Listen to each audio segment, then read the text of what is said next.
En 2023, la corruption a fait perdre à l'État du Cameroun plus de 114 milliards de francs CFA selon le rapport de la Commission nationale anticorruption. Un rapport rendu sur la base de 16 missions d'enquête de la CONAC et 43 décisions rendues par le Conseil de discipline budgétaire et financier du tribunal criminel spécial.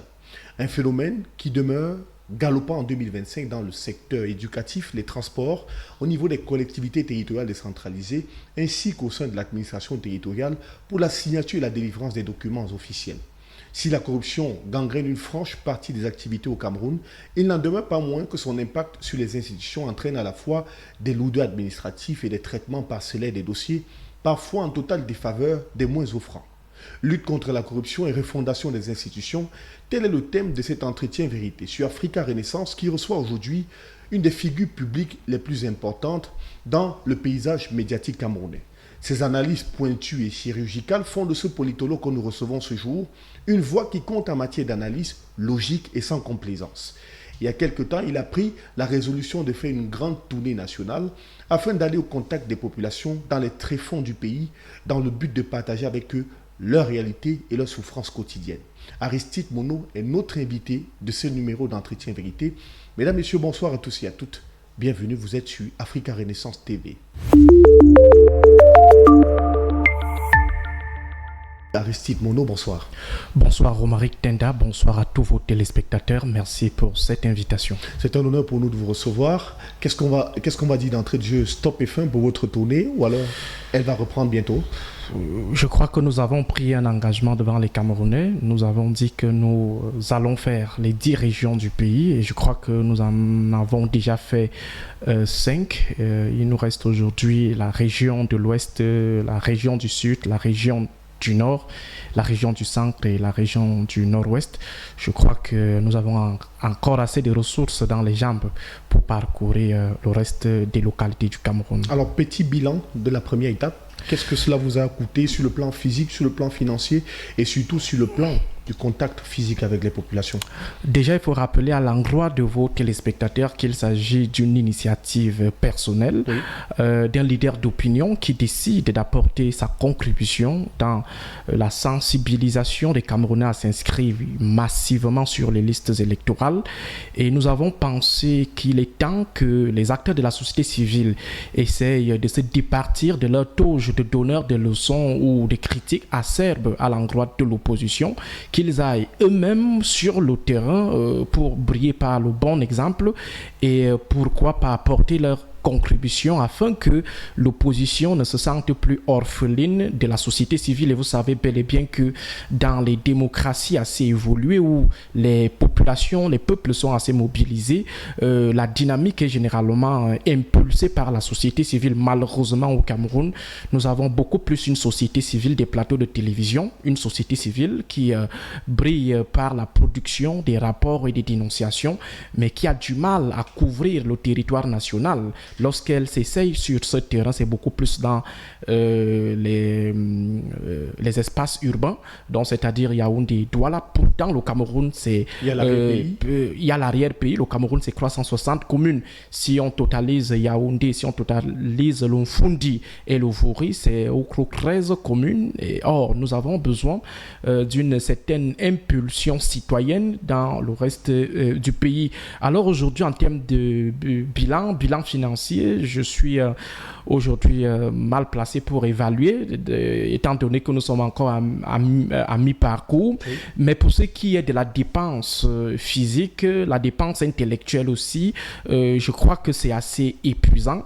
Faire 21 jours dans la région de l'extrême nord, faire 11 jours dans la région de la Damawa, faire 10 jours dans la région de l'Est, aller du côté du littoral, faire pratiquement 8 jours, 7 jours du côté du Nozo, plus particulièrement dans la région du sud-ouest. Je crois que cela est naturellement épuisant, mais on reste motivé parce que c'est d'abord plaisant, c'est passionnant de faire l'arrière-pays, de rencontrer les Camerounais, de sentir le pays et de faire aussi en sorte que les populations de l'arrière-pays vous sentent. Donc je crois que c'est une dynamique qui devrait être copiée par un bon nombre d'acteurs politiques et parapolitiques et surtout les acteurs parapolitiques, parce que pour moi l'essentiel ou alors la principale cible de la leçon que j'essaye de donner à travers cette tournée, la principale cible, c'est la société civile. Oui. Parce que, comme je l'ai dit tout à l'heure,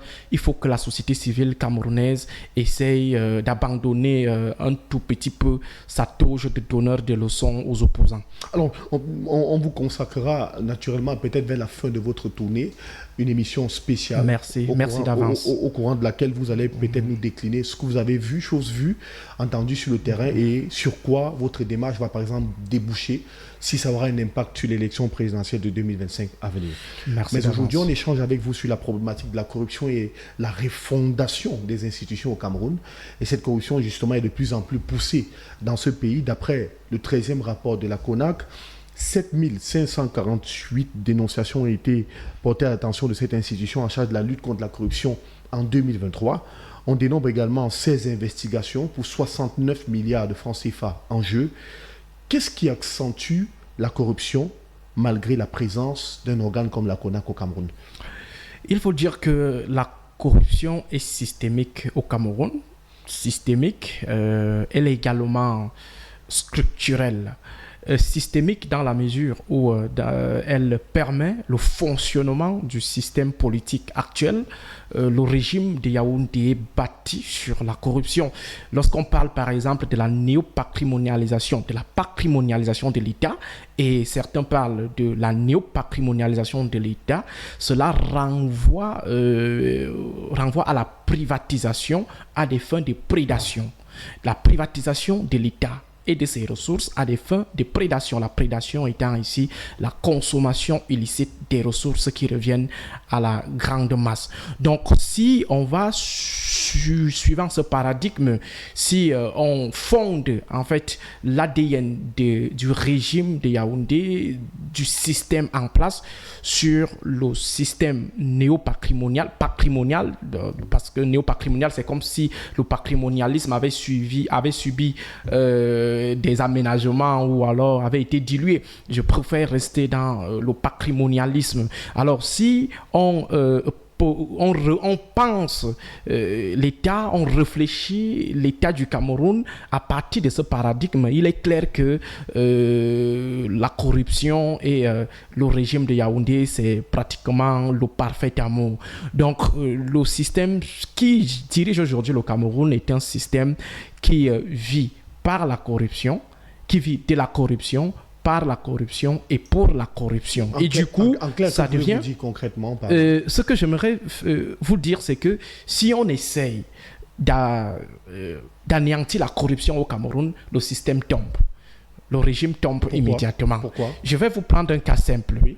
Le cas de l'éternisation au pouvoir. Comment on finance l'éternisation au pouvoir? Comment se construit la maintenance du système éternitaire au Cameroun?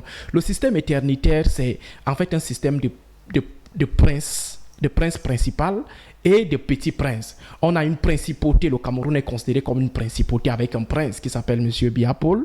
Et à côté, vous avez des principautés qui sont pratiquement ces lieutenants qui ont le pouvoir sur les communautés, les pouvoirs sur les territoires. Alors, comment on fait pour apporter le soutien au prince central? On essaye d'accumuler les ressources nécessaires pour pouvoir lui assurer toute la semence pour qu'il puisse se maintenir au pouvoir. Donc, lorsqu'on récupère, par exemple, l'argent dans les caisses de l'État, c'est pour le recycler dans l'économie informelle illicite des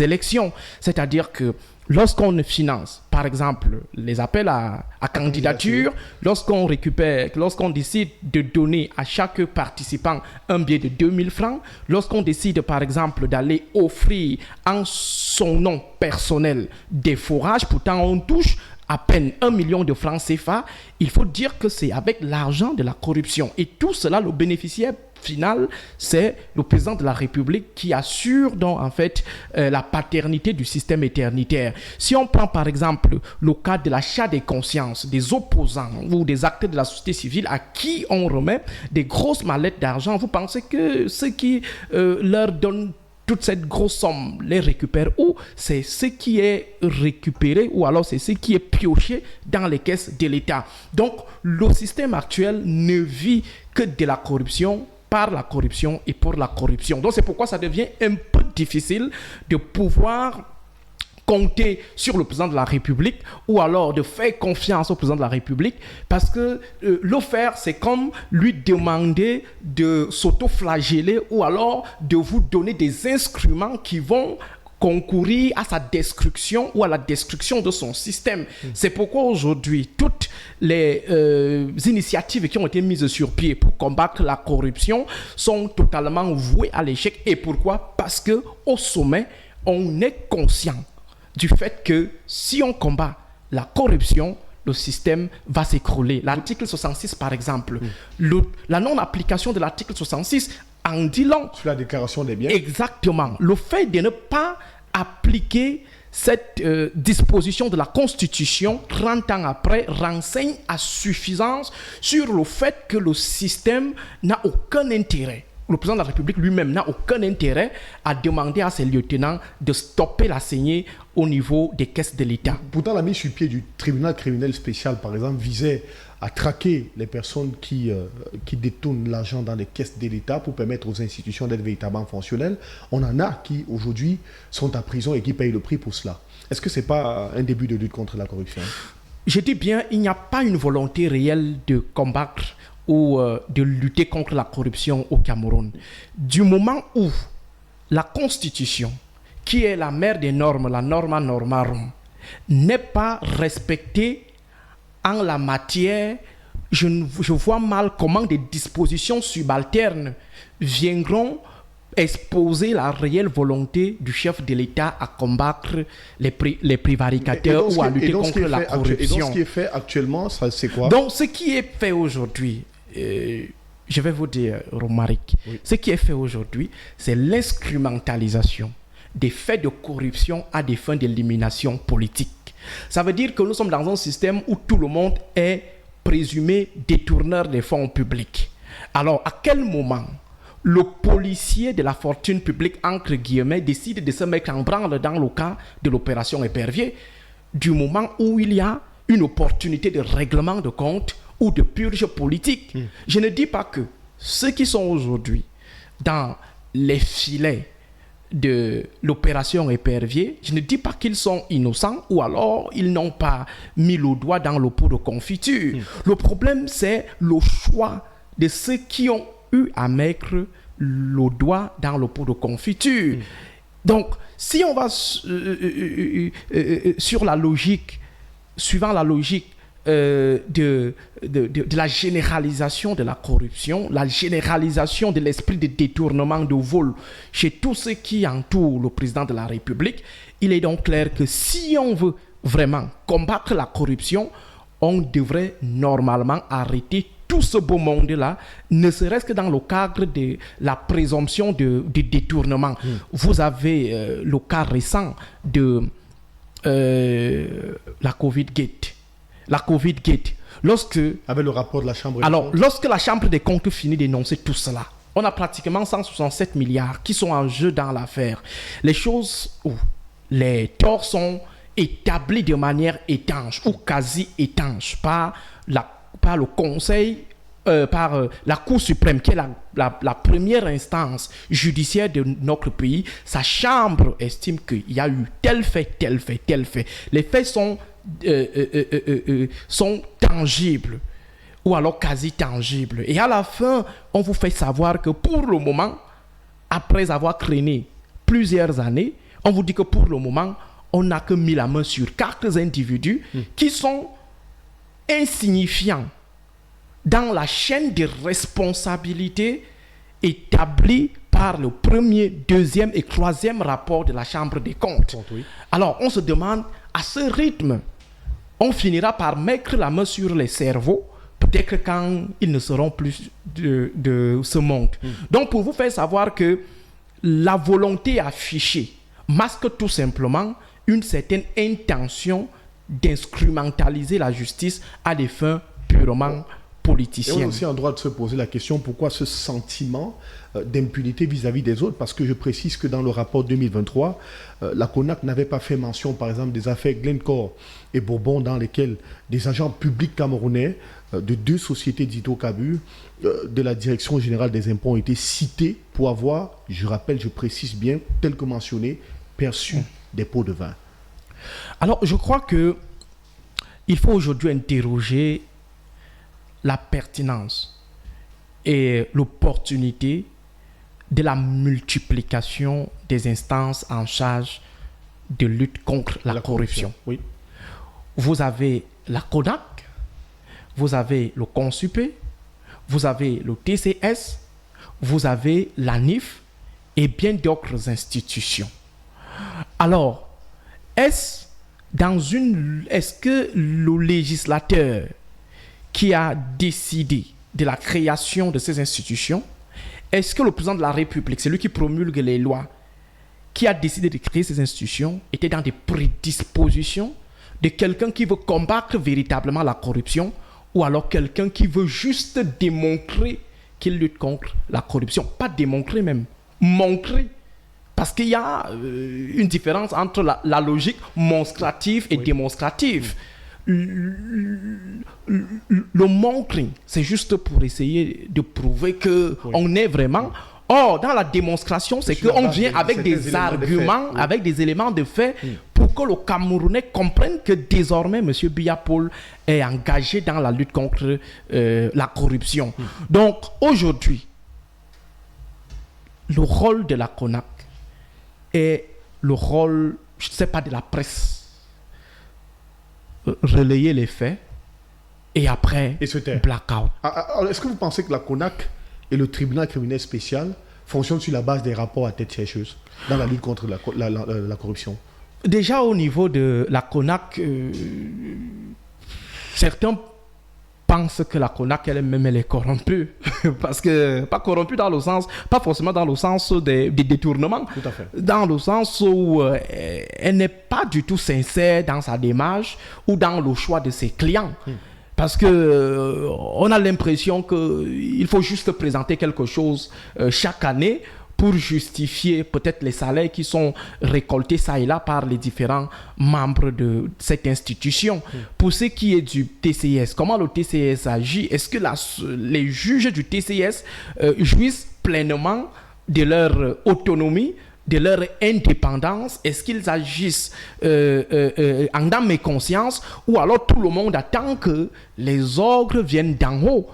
Donc je crois, pour ma part, Romaric, que compter sur le système actuel qui est bâti sur la corruption, compter sur ce système pour combattre la corruption ou pour lutter contre le détournement des fonds publics, c'est comme si on comptait sur un chef de gang pour le maintien de l'ordre dans un quartier, ou alors on comptait sur le chef des criminels pour finalement mettre un terme au crime. Pourtant, le criminel ne vit que du crime. Mais cette corruption qui est très galopante au Cameroun, à qui est-ce qu'elle profite véritablement? Pourquoi cette lutte est retardée au Cameroun et à qui est-ce que ça profite en dernier ressort? Alors, si on est dans un régime du tous coupable ou du tous détourneur, oui, dans ce système, on est dans une espèce de dilemme de voleur. J'avais évoqué une fois la dialectique du collecteur d'impôts véreux et du commerçant véreux. Aucun d'entre eux n'a intérêt à ce que le prélèvement véreux des impôts s'arrête, parce que tout le monde ne vit que de ça. Si le commerçant véreux décide de mettre un terme à la transaction véreuse avec le préleveur d'impôts, il aura à payer chèrement les impôts. Et si le préleveur d'impôts décide de mettre un terme à cette pratique véreuse, il n'aura plus de quoi allonger son salaire chaque fin du mois. Du coup, tous sont, en fait, ont intérêt à ce que la transaction véreuse subsiste. Oui. Voilà. Même chose, ils ont peur du chantage. Tu me trahis, je te trahis. C'est ce qui se passe aujourd'hui la neutralisation entre les différents prévaricateurs. De sorte qu'aujourd'hui, lorsque la justice décide d'engager telle action, vous avez une autre poche de pouvoir qui fait obstruction et finit par protéger celui qu'elle veut protéger.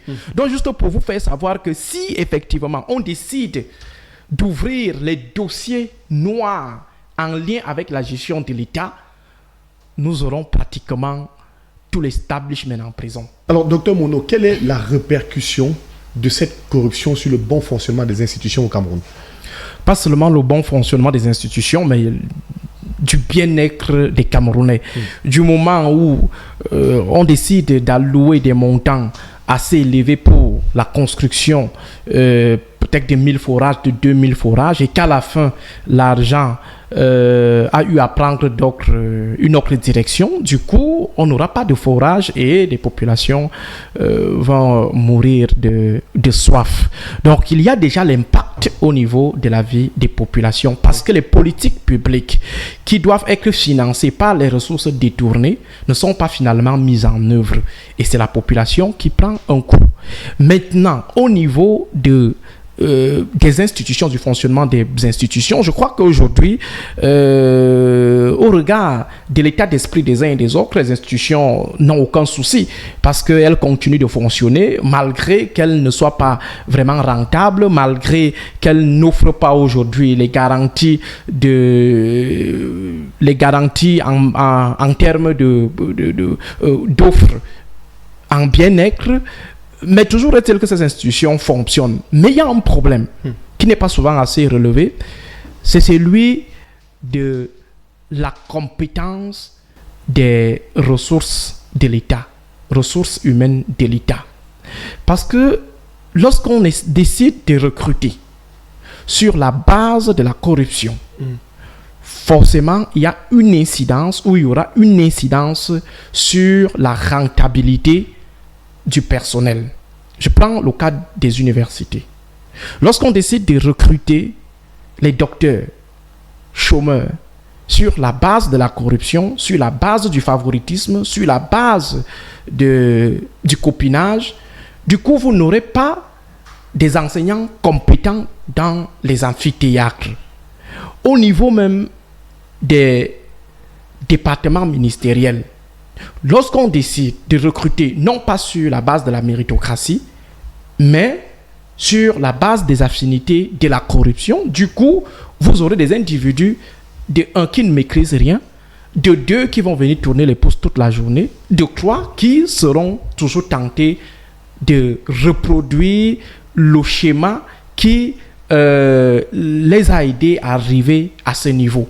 Donc, pour vous faire savoir que le coût n'est pas seulement financier, il y a également un coût humain, il y a également un coût social. C'est pourquoi aujourd'hui, la question de la corruption doit aller au-delà des gros montants qui sont avancés pour attaquer la question de l'impact du manque à gagner des populations et du manque à gagner de la production de l'État, de la rentabilité du service administratif au Cameroun. Et du bon fonctionnement de ces institutions. Alors, cette corruption a des répercussions importantes sur les institutions. Le 11 juin 2024, par exemple, puisque vous évoquiez le fonctionnement des institutions tout à l'heure, on a 1312 faux diplômes qui ont été détectés dans le cadre du processus de recrutement des jeunes gendarmes et soldats, sans compter ceux déjà en fonction dont on ne connaît pas réellement si les diplômes sont vrais ou pas. Ils sont déjà en fonction et dans nos administrations. Est-ce que ce n'est pas l'une des causes de la mauvaise performance de nos administrations qui parfois manquent cruellement aussi bien de la capacité d'anticipation que de prévention de certaines situations? Déjà parlant des faux diplômes, oui. Je crois que le prochain président devra lancer un audit national sur les diplômes à partir de l'éducation de base jusqu'à l'enseignement supérieur. À partir de l'éducation de base, dites-vous? Exactement. C'est-à-dire des CEP ou des CPE jusqu'au doctorat.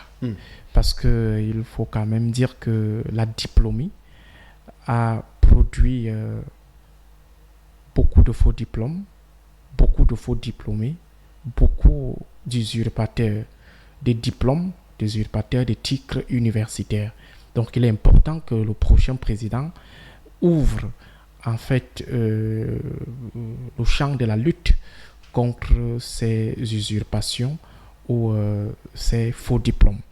Maintenant, pour ce qui est de la productivité de nos administrations, de nos institutions, je crois que tout à l'heure, je l'ai évoqué, en démontrant que si à la base, on décide de recruter des individus qui n'ont pas la compétence, des individus qui n'ont pas la capacité mentale, la capacité morale, forcément, on aura à la fin une faible productibilité de l'État, une faible rentabilité de l'État.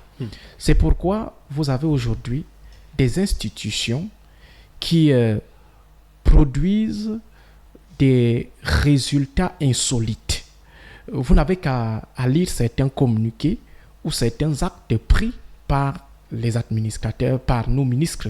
Vous vous posez bien la question de savoir si il y a eu réflexion préalable, si ce sont des individus qui peuvent revendiquer ne serait-ce qu'un BPC qui ont produit ce type d'acte ou ce type de décision. Donc cela se ressent aujourd'hui, je dis bien même au niveau du gouvernement. Ça veut dire que lorsque vous suivez les discours de certains acteurs gouvernementaux, vous lisez leurs actes écrits, vous observez leurs ajustements, leurs comportements, leurs attitudes, vous vous demandez si ces gens méritent les diplômes qu'ils réclament ou alors s'ils sont à même de prouver la compétence qui se cache derrière les diplômes qu'ils revendiquent. Donc pour vous faire savoir que aujourd'hui, si on a un État quasi à genoux, quasiment en lambeaux, c'est parce que derrière, on a décidé de sacrifier la compétence académique, la compétence professionnelle, la compétence morale au profit des petites logiques corruptives ou des petites logiques de corruption. Donc la corruption a effectivement une incidence majeure sur la rentabilité de nos institutions. Lorsque vous interrogez les résultats des institutions même en charge de lutter contre la corruption, vous vous posez la même question. Est-ce que c'était des bonnes personnes qu'on devait mettre à ces endroits? Est-ce que ce sont des meilleurs du domaine qui ont été choisis pour conduire la dynamique de lutte contre la corruption? Donc, pour vous faire comprendre qu'aujourd'hui, la question de la corruption, ou alors la corruption de manière littérale, a une incidence majeure sur le fonctionnement, sur la rentabilité de nos institutions. Alors, que faut-il pour l'enrayer, Aristide Mono? Ou alors vous pensez, comme d'autres personnes, que sous le régime actuel, c'est quasiment un leurre, il va falloir tout reprendre à zéro, d'après vous? Alors, si au départ, nous sommes d'accord que le système actuel est bâti sur la corruption, ne fonctionne que par la corruption, ne survit que grâce à la corruption, du coup, on a la réponse à votre question. La réponse est simple. Aujourd'hui, nous devons plutôt être dans une logique de limitation de la casse.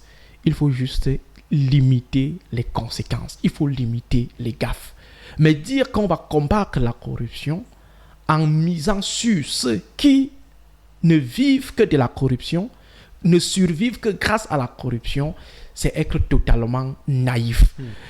Aujourd'hui, le peuple camerounais, les acteurs alternatifs devraient plutôt se mettre dans une posture de containment, contenir les affres de la corruption et attendre qu'il y ait un nouveau système, pas forcément un nouveau visage ou des nouvelles personnes, mais un nouveau système. Parce qu'on peut ne plus avoir Paul Biya à la tête de l'État et avoir un autre individu qui va venir reproduire quasiment les mêmes écarts de gestion du système Biya.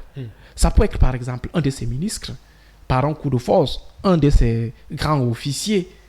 Alors dans ce cas, le changement de personne à la tête de l'État n'entraînera pas le changement des attitudes dans la gestion de l'État. Donc il est important que les acteurs alternatifs, les acteurs de la société civile, les acteurs de l'opposition se mettent en branle pour stopper les fusions, pour essayer de contenir les affres de la corruption, tout en espérant qu'à l'occasion d'une élection, à l'occasion d'une autre situation, que le système en place puisse libérer le plancher et permettre à ceux que nous ayons à la tête de l'État, des hommes d'honneur, des hommes qui ont honte, des hommes qui sont fiers de ce qu'ils sont. Ils sont fiers de leur honneur, ils sont fiers de leur honnêteté, ils sont fiers de leur personnalité. Mais si vous avez toujours des éboueurs à la tête de l'État, des gens qui manquent de personnalité, des gens qui sont déjà dans une logique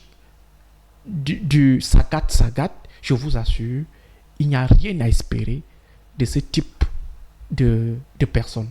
Alors, questionnons maintenant le fonctionnement de nos institutions.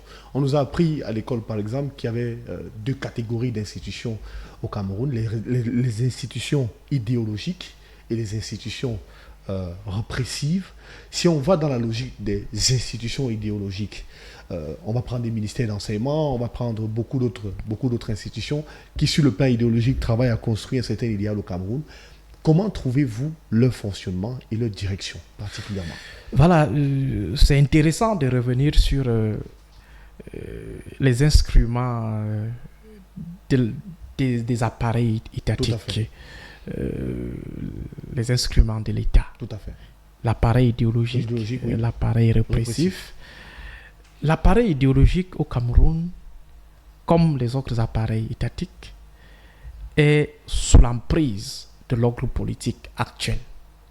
Il y a une inféodation, j'allais même dire une prise en otage des institutions. Et ces institutions fonctionnent suivant les attentes, non pas du peuple camerounais, non pas de la logique intellectuelle, même pas suivant la logique du discernement, mais suivant les desiderata ou des caprices de l'ordre dominant. De sorte que, à la fin, ces institutions sont plutôt contre-productives. Si on prend par exemple le cas de l'éducation, les appareils idéologiques de l'État, on a 3 types d'appareils. On a les médias, tout à fait. On a la religion et on a l'éducation. Lorsque vous essayez d'observer le fonctionnement de ces 3 appareils idéologiques de l'État, vous allez vous rendre compte que ces institutions sont prises en otage. L'éducation. Comment est-ce qu'on définit le système éducatif camerounais? Le système éducatif camerounais présente quoi aux enfants comme icône, comme héros national? Oui. Ce sont plutôt des prévaricateurs actuels qui sont sanctifiés. L'école qui fait des efforts d'abrutir davantage les élèves, de les mettre en situation de surcharge intellectuelle, fait des efforts de ne pas aérer l'accès à l'éducation, n'offre pas des alternatives aux produits de l'école, vous voyez qu'on est dans un système ou dans une logique de zombification totale des masses, les maintenir dans l'obscurantisme afin de les dominer davantage. Et la domination, c'est donc l'un des objectifs de l'ordre dominant. Lorsque je parlais tout à l'heure de caprices et de desiderata, il faut mettre dans ce panier la domination littérale. Si on prend le cas de la religion, en dehors du sursaut qu'on a observé ces derniers jours de l'Église catholique, le sursaut de l'Église catholique, vous allez vous rendre compte que globalement, la religion ou les acteurs religieux, les officiels religieux, sont pratiquement soit des membres de l'ordre de 82, soit des suppôts de l'ordre de 82, soit des esclaves moyennant quelques privilèges, quelques prébendes. Vous avez observé le comportement de certains imams après la sortie de l'évêque de Yagua ou de l'archevêque métropolitain de Douala. Tout à fait. Vous avez vu le comportement, même à l'intérieur même de la conférence épiscopale, ce n'était pas l'unanimité. Il y avait des logiques de dilution du discours dur qui avaient été tenues par des collègues. Donc, juste pour vous faire comprendre que même au niveau de la religion, il y a une certaine encapsulation en cours de tout le personnel afin qu'ils pensent suivant la logique de domination littérale de l'ordre dominant. Il y a eu la rencontre du secrétaire général de la présidence de la République qui s'est déplacé pour aller rencontrer... Exactement. Maintenant, si vous prenez le cas des médias, les médias au Cameroun, si on prend ne serait-ce que les chaînes de télévision qui opèrent à Yaoundé, vous allez vous rendre compte que si on prend par exemple le cas on ne va pas faire le procès des confrères. Non. Je parle des promoteurs. Oui.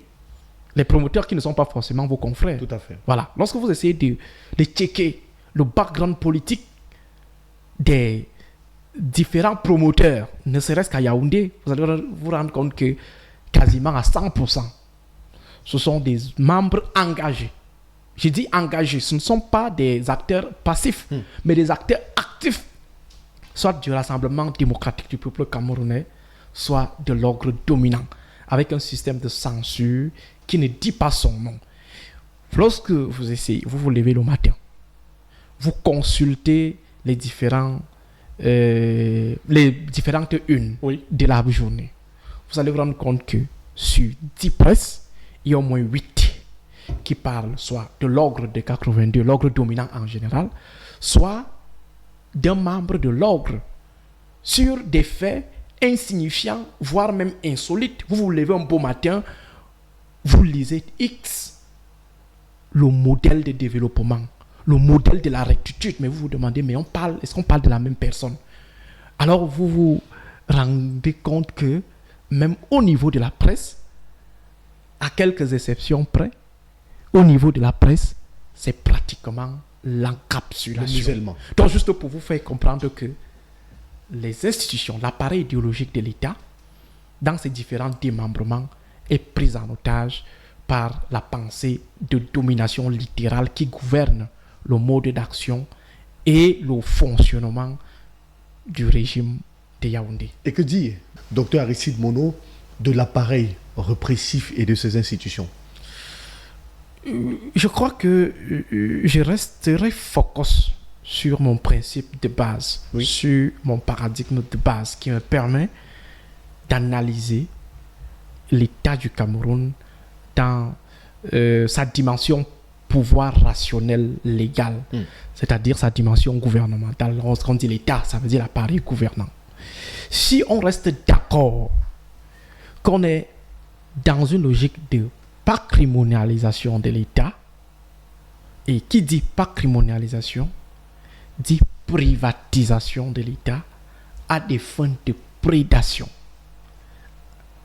Alors, à langage terre à terre, même l'appareil répressif qui devrait normalement fonctionner avec la violence physique légitime se retrouve plutôt dans une situation de production de la violence physique illégitime.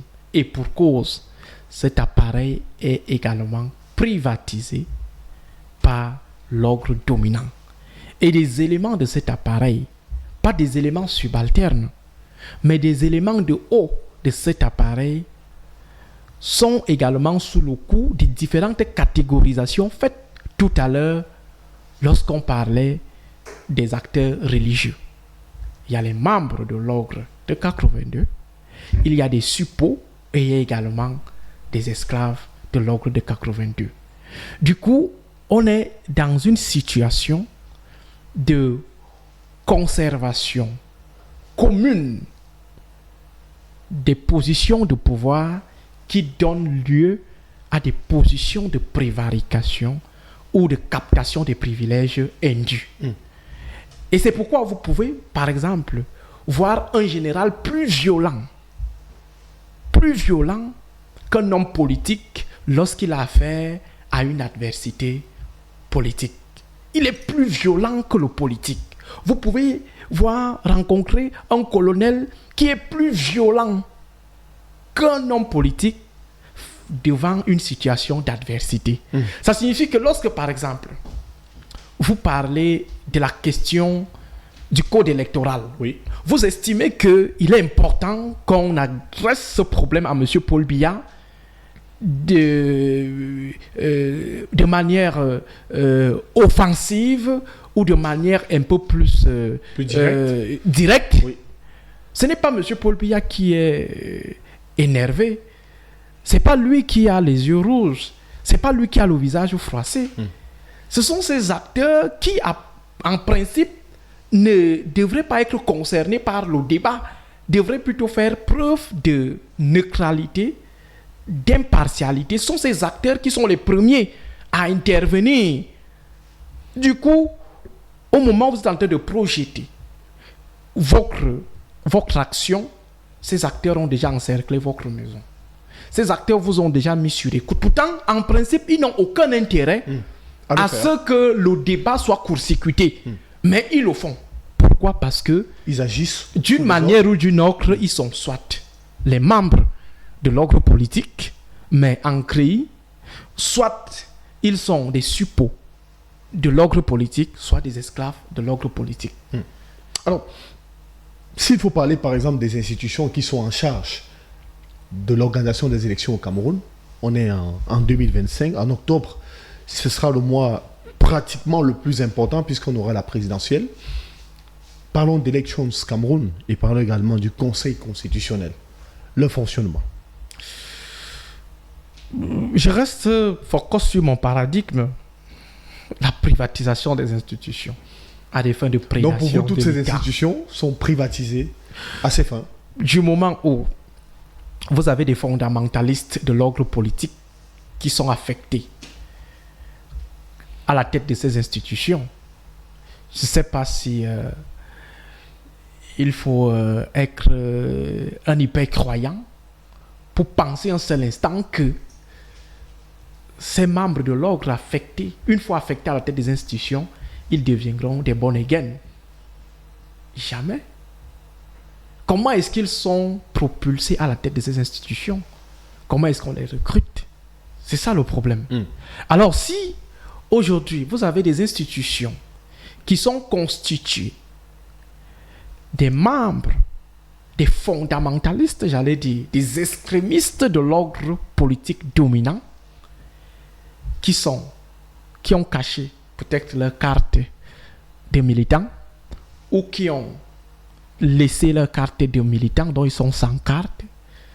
Je crois qu'au niveau de leur mindset, au niveau de leurs réflexes, il y a qu'ils restent les membres d'un bloc. Et c'est ce bloc qui a fait de ce qu'ils sont. Et ils ont une obligation, pas un devoir, une obligation de redevabilité. Et leur survie tient même de cette redevabilité abusive. Même lorsqu'on essaye de leur ouvrir un petit champ d'autodétermination, ils sont toujours pris au piège des réflexes parce qu'ils ont roulé pendant longtemps avec une machine qui fonctionne de manière anormale, de manière arbitraire. Même au niveau de la base. Si on a recruté un petit agent ELECAM sur la base de sa fidélité à l'élite locale ou au démembrement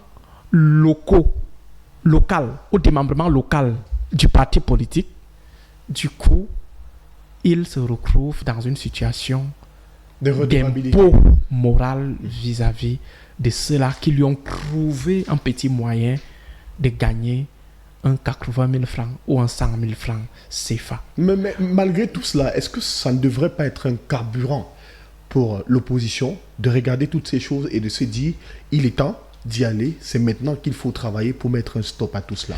Je ne sais pas si c'est maintenant ou c'est depuis des années qu'on devrait être dans cette dynamique. Oui. Je crois que faire face à un système comme celui-ci, la meilleure posture, c'est la préparation. Tout à fait. L'improvisation, c'est du tâtonnement. Avec un système comme celui-ci, il faut se préparer mûrement.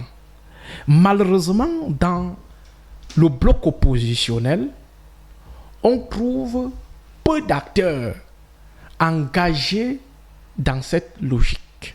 Peu d'acteurs, je dis bien peu d'acteurs. Donc, pour faire simple, si vous avez 10 leaders de l'opposition au Cameroun, 8 sont corrompus.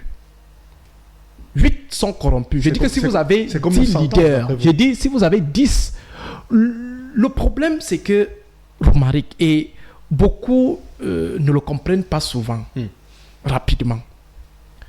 Nous sommes dans le champ politique camerounais depuis 2008. Nous avons fait des classes avec des aînés. Nous avons flirté avec un bon nombre d'acteurs. Nous les méprisons, même en privé. On connaît un bon nombre, on connaît la vie d'un bon nombre d'acteurs politiques camerounais. Donc quand je vous dis aujourd'hui que sur 10, j'ai dit 10 opposants au Cameroun, 8 sont corrompus. Qui sont pour vous aujourd'hui les plus crédibles? Alors, c'est pourquoi nous avons pensé l'allégorie de la grande prostituée. Cette fameuse allégorie. C'est-à-dire que nous avons d'un côté l'opposition de la grande prostituée de rue et l'opposition de la grande prostituée de luxe. Et à côté, vous avez en minorité l'opposition intègre. Et là, on tient juste compte des leaderships à la tête des appareils. Parce qu'au niveau du peuple, il faut dire que les Camerounais sont assez engagés sur la voie du changement. Ils sont assez engagés sur cette voie. Mais le leadership fait défaut. Le leadership n'inspire pas toujours toute la sincérité attendue. C'est pourquoi je vous ai fait savoir que si on a 10, 8 sont dans une situation de roubladise pure et simple. Les prostituées de rue, ce sont ces opposants qui s'affichent en plein jour avec le RDPC et l'ordre dominant. Mais curieusement, ils continuent de revendiquer le statut d'opposant. Et vous avez les opposants de la grande prostitution de luxe. C'est-à-dire qu'en plein jour, ils font comme s'ils n'ont jamais eu à rencontrer le RDPC quelque part, comme s'ils ne bouffaient pas les mêmes plats avec le RDPC, comme s'ils n'étaient pas souvent dans les mêmes appartements que le RDPC. Pourtant, en plein jour, la nuit, oui, ils sont dans des appartements du RDPC. Et ce sont les plus bruyants. Les opposants de la grande prostituée de rue et les opposants de la grande prostituée de luxe. Ce sont les plus bruyants qui absorbent maintenant l'aura de l'opposition intègre. Et la masse a l'impression que c'est comme ça l'opposition. C'est comme ça les opposants, c'est comme ça qu'ils sont. Ils sont confondus. Donc, lorsque vous parlez de l'opposition, il faut préciser l'opposition intègre qui est minoritaire en termes de leadership. Cette opposition intègre devrait, ma foi, travailler davantage sur le terrain pour rassurer la masse, la majorité qui est sur la voie du changement. Alors, il y a une problématique qui se pose au Cameroun depuis quelque temps, un sujet d'ailleurs qui fait les chaudrons de la presse, c'est la candidature du professeur Maurice Kamto à la prochaine élection présidentielle. D'après vous, Aristide Mono, peut-on faire une prochaine élection présidentielle au Cameroun sans une candidature du professeur Kamto? Est-ce possible? Déjà, il faut rappeler que pour moi, répondre à la question de la candidature ou non du professeur Maurice Kamto, c'est comme si on discutait sur la paternité de votre père. Ça veut dire votre père. On a l'acte de naissance. Tout le monde sait, ta mère sait que c'est ton père qui est ton père. Oui. Et puis on vient engager un débat. On vous dit, monsieur Romaric Tenda, est-ce que c'est votre père? Il n'y a pas de débat. C'est un faux débat. C'est un faux débat. Ça veut dire que quel que soit le bout par lequel on pourra tenir l'affaire, du point de vue juridique, du point de vue politique, il n'y a pas matière à discuter. Je crois, et je l'ai toujours dit, que c'est une stratégie qui a été mise en place pour démobiliser ces masses-là qui croient au projet du professeur Maurice Kamto, qui croient en la personne de monsieur Maurice Kamto. On essaye de démobiliser. Moi, je fais le terrain. Oui. Je fais le terrain. Je discute avec un bon nombre d'acteurs Qu'est-ce qu'ils vous qui disent? sont inquiets. Oui. Ils se posent la question de savoir est-ce qu'il sera candidat? Est-ce qu'on ne va pas le bloquer? Et ça, c'est déjà un premier, j'allais dire, une première preuve de démobilisation. On sème le doute pour démobiliser. Et je crois que les membres, les cadres de ce parti doivent travailler davantage pour rassurer et éviter qu'il y ait donc cette démobilisation morale épuisée. Maintenant, je l'avais déjà également dit, pour ce qui est de la dimension politique. Tout à fait.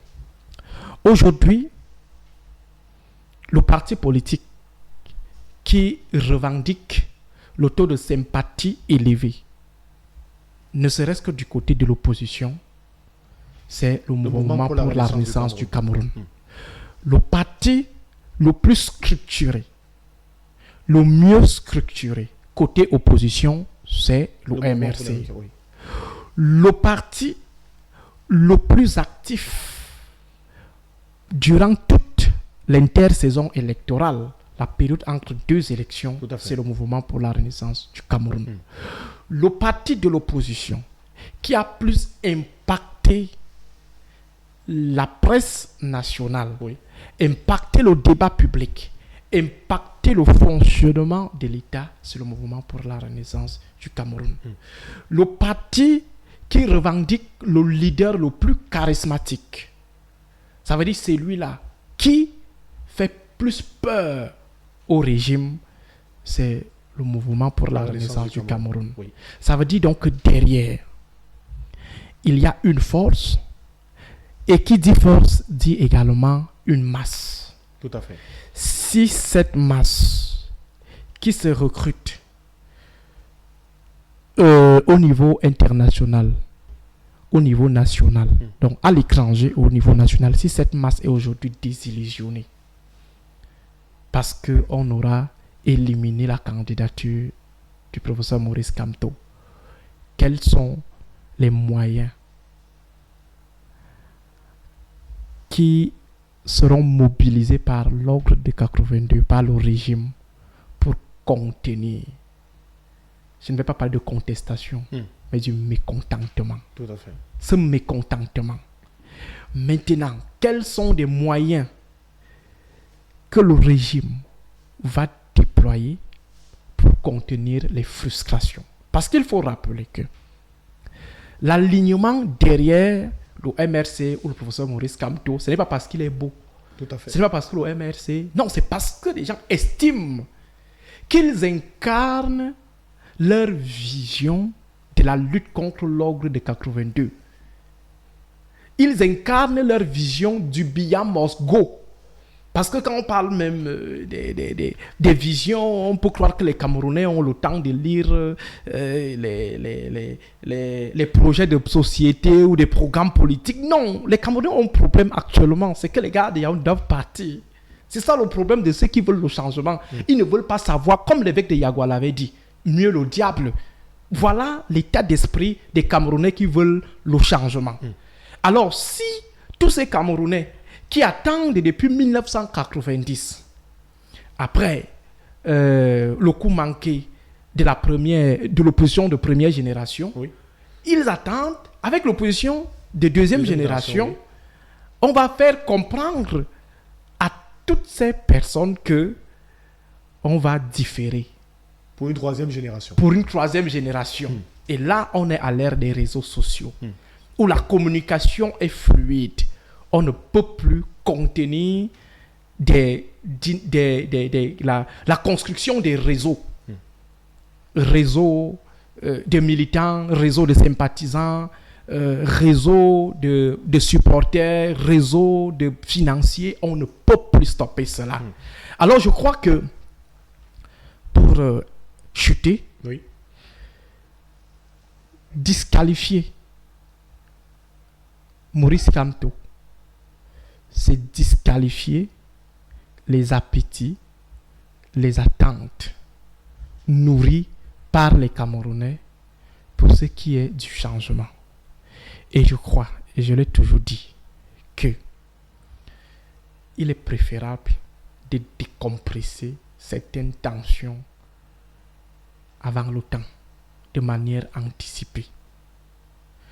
Si le système ou le régime de Yaoundé tient à son projet d'éternisation, qu'il pense à toutes les options, sauf à celle de la disqualification de la candidature du professeur Maurice Kamto, parce qu'il incarne, comme je le dis, c'est pas lui, n'est pas forcément fort, lui en tant qu'individu n'est pas fort. Mais je parle de cette masse Tout à fait. qui attend depuis 90. C'est cette masse-là Ce aujourd'hui. moment important. Ce moment important. Oui. Permettre à cette masse d'aller au moins tirer le pénalty. Tout à fait. Merci beaucoup. Merci beaucoup, docteur Aristide Molo. On va peut-être sortir de cet entretien avec deux dernières questions importantes pour comprendre comment nos institutions devraient fonctionner. Alors, pour sortir, est-ce qu'un fonctionnaire doit considérer qu'il travaille pour un individu ou pour le peuple? Comment est-il devenu fonctionnaire? S'il est devenu fonctionnaire parce que il a couru pendant des années derrière une élite avec son dossier, forcément, il va nourrir cette obligation de redevabilité, qui est le contraire du devoir d'ingratitude. Le devoir d'ingratitude. J'allais même aussi dire l'obligation d'ingratitude. Alors, oui. Donc, s'il a été recruté parce que son père est membre de l'ordre de 82, ou alors a une relation apparente avec l'ordre de 82, forcément, il aura cette obligation de redevabilité et non une obligation d'ingratitude.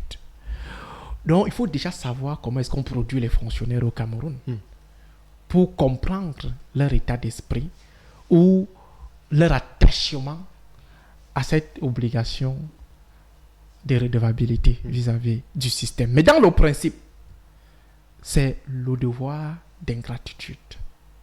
Ce n'est pas parce que tu m'as offert une opportunité que tu devrais me soumettre au chantage. Ou que tu devrais être mon demi-urge. Exactement. Et en plus de cela, la fonction publique n'est pas une propriété d'un parti politique ou d'un clan politique. La fonction publique qui est la bureaucratie est neutre, n'a rien à voir avec les luttes politiciennes ou des positionnements politiciens. Mais au Cameroun, en revenant toujours sur la logique de la patrimonialisation de l'État, au Cameroun, comme l'ordre politique dominant a privatisé l'État et en fait une ressource privée qu'il peut distribuer à volonté, à qui il veut et quand il veut, du coup, on a l'impression que effectivement, la fonction publique est sa propriété. Et lorsqu'on essaye de s'autodéterminer, de sortir de ce carcan, ce sont des affectations disciplinaires. Oui. On prend en otage la fonction publique et ses fonctionnaires et son personnel. Donc, pour moi, je crois que on doit assister à une certaine révolte intellectuelle de la part de ceux qui sont recrutés dans la fonction publique, ceux qui sont fonctionnaires aujourd'hui, fonctionnaires civils, fonctionnaires militaires, à un moment, il faut comprendre que l'État, le peuple, la nation, le pays viennent avant les partis politiques. Oui. Les partis politiques peuvent disparaître, mais l'État restera ad vitam aeternam Et demeurera. et demeurera. Alors, une dernière question pour sortir de cet entretien. Dans la réforme des institutions, est-ce que pour vous, il faut abolir une pratique qui est courante dans nos institutions, l'accrochage de la photo du président dans les bureaux administratifs? Je ne sais pas si c'est un problème fondamental, sauf si on a d'autres intentions en accrochant cette photo. Cette photo représente quoi? Ça représente celui qui incarne les institutions, la plus haute institution, Oui. qu'est l'État, ou la plus haute institution de gestion de l'État qu'est la présidence. C'est un moyen de témoigner sa fidélité personnelle à l'homme qui est à la tête de cette institution, qui est pratiquement le distributeur automatique des privilèges et des positions. On met cette photo pour se préserver d'un bon nombre de regards, d'un bon nombre de répressions, d'un bon nombre de pressions. Pourquoi est-ce qu'on met la photo du président de la République dans les différents bâtiments administratifs? Pour moi, je crois que le problème se situe au niveau du sens. Quand on a cela, si vous mettez la photo de Paul Biya derrière moi, là, ça ne me dira absolument rien. Ça ne me dira, non, ça ne me gênera même pas. Vous allez mettre ça, ça ne me dit absolument rien. Je dirais ce que je pense de lui, malgré sa présence symbolique derrière moi. Je ne le considère pas. Je ne le gère pas du tout. Donc le problème, c'est celui du sens. Oui. Mais le sens le plus dominant, c'est celui de la fidélité à un individu, la fidélité personnelle à un individu. Et pourtant, il incarne juste une institution. C'est aussi une posture de proving politique. Vous voyez, quelqu'un veut faire une interview. Il s'arrange à ce que la photo, mais je trouve ça assez ridicule. C'est très insolite. On n'a pas besoin de ça. Pour prouver au président de la République qu'on l'aime, qu'on l'adore, qu'il est, je ne sais pas trop, on n'a pas besoin de cela. La meilleure façon, c'est de l'aider à réussir et à entrer grandement dans l'histoire. Mais si c'est que, de l'autre côté, vous avez des comportements qui visent à détruire son après, je crois que c'est méchant. Ou alors vous êtes tout simplement dans la flagornerie. Merci beaucoup Aristide Mono. C'est ici qu'on met un terme à cet entretien. Merci d'être venu et d'avoir répondu à nos questions. Merci Romaric, ça a été un plaisir. Je reste à votre disposition à chaque fois que le temps me fera pas un faux bon, un bonbon. Merci infiniment, merci encore d'être venu. Merci également à vous de nous avoir suivis. C'est la fin de cet autre numéro d'Entretien Vérité sur Africa Renaissance TV qui recevait aujourd'hui le docteur Aristide Mono, politologue, qui a démarré depuis un certain nombre de temps aujourd'hui au Cameroun, une tournée pour rencontrer les Camerounais, échanger avec eux et voilà, apporter son impact pour les prochaines élections au Cameroun et permettre aussi à la société civile de jouer son rôle de manière claire, de manière pratique et de manière concrète. Merci à vous de nous avoir suivis. Merci particulier à Martial et Somba qui a chapeauté l'équipe technique de cette production. On se retrouve bientôt dans le cadre de cette même production avec un autre invité, avec le même plaisir, le même désir. Continuez de suivre l'actualité sur Africa Renaissance TV, sur nos plateformes YouTube, Facebook et toutes les autres plateformes qui accompagnent la visibilité de nos productions. On se retrouve bientôt avec le même plaisir. À très vite.